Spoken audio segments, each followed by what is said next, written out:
So Darryn Peterson, what's going on with him in Kansas? People say he should be the number one pick in the NBA draft. Some people say, hell no. It's a real good question. For those that don't know, from a skill perspective, Darryn Peterson can do it all. Smooth game. He's around 6'5", can put the ball on the floor, get to his spots efficiently and effectively. He's not wasting a whole lot of dribbling the ball into the pavement or the floor. Nothing like that. Smooth jump shot, can catch and shoot, get to the cup, finish with either hand. Just complete, best way to put it.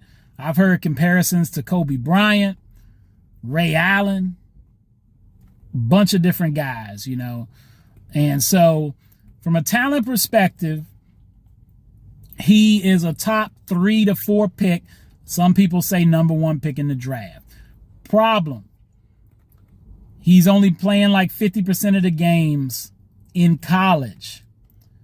So how should scouts look at that in terms of when he gets to the pros? Is he going to be a load management concern like a Kawhi Leonard, for instance? Now, some feel that he's doing this because he has some issues injury-wise with some cramping, hamstring, other leg injuries. And on top of that, he's trying to save himself from the draft. There's the train of thought that, you know, he's getting paid money with this NIL, so he already got his, and he needs to just make sure he's 100% ready for the draft. But how should NBA teams look at that? What do y'all think out there? Does that mean you don't draft this guy number 1 because he might have these issues later where he's just trying to check himself out of games or don't want to play certain games? And if he's going to be a number 1 draft pick or even a top 5, you're looking at this guy like a franchise difference maker, right? So you need him for most of your games in the NBA, and the NBA plays way more games than college. Now, if he had a legitimate injury, I saw a comparison to Kyrie Irving saying Kyrie got drafted number 1 and he only played a handful of games. But we saw Kyrie look like a complete dog out there. The game looked easy to him, like he just didn't even need to be in college. And then he had a legitimate injury that kept him out. The moment he was able to get back, he got back out there. Just took a while. That's different than checking yourself out, checking yourself back in. I can play this game, I can't play that game.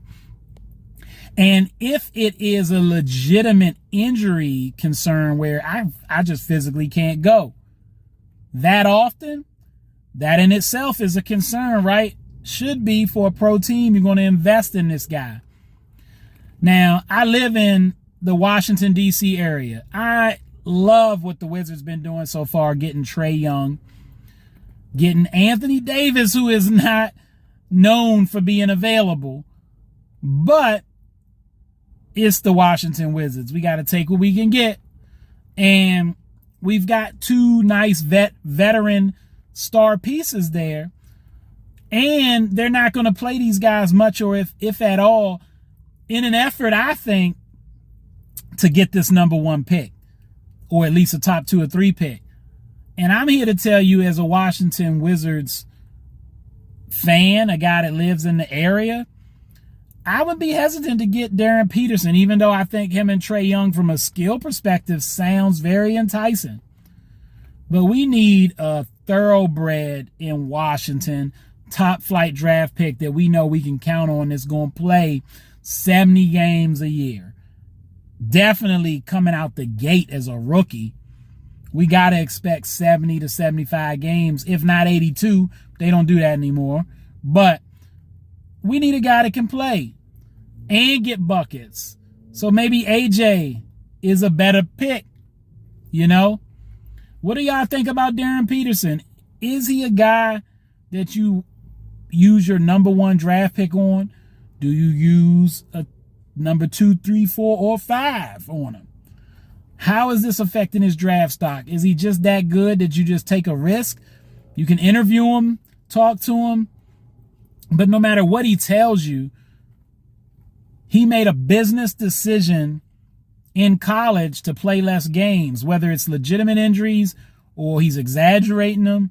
Either way, this is behavior that could be repeated on a pro level. So I think you got to consider it. All right, that's all the time I got. Y'all know what it is, and you know who you're looking for. J Heat Sports Media. And I'm coming at y'all with that fire as always. It's time to subscribe. Let's go ahead and get it on up to 800. Y'all know where to find me. YouTube, Instagram, and TikTok.